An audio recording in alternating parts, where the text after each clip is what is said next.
Helping Minnesotans escape poverty requires behind-the-scenes work, often done by community action agencies on shoestring budgets. But they're getting a funding boost, including tribal governments.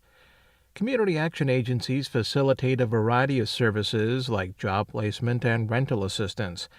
The new state budget increases their annual grant by $1 million each year, with tribal nations now getting an equal share under a revised funding formula. Tammy Wickstrom heads up community action work for the Mille Lacs Band of Ojibwe.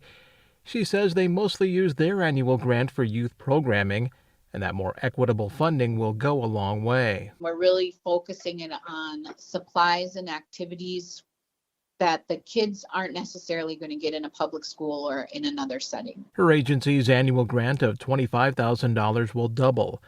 Other local offices say the grants help them assist clients even beyond traditional needs, such as helping with car insurance costs so they can travel to a much-needed job.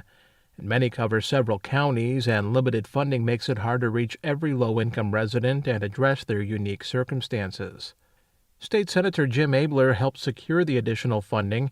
He says these agencies are mostly invisible to the public eye, but hopes they get more attention in light of the pandemic.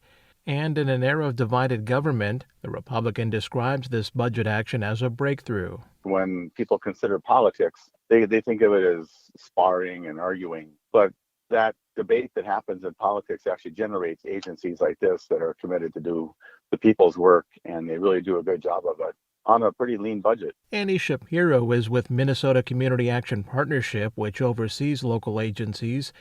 She says the increase comes after years of funding declines for this grant, and notes the extra money can help advance the agency's post-pandemic work. This was really a specific moment in time where agencies stepped up to make sure that people were able to stay safely housed, to make sure that people had access to food. She says they can now start to focus on longer-term recovery efforts for low-income Minnesotans. Mike Moen, Minnesota News Connection. You can find our 8 Trust Project indicators to support transparency and accuracy at publicnewsservice.org.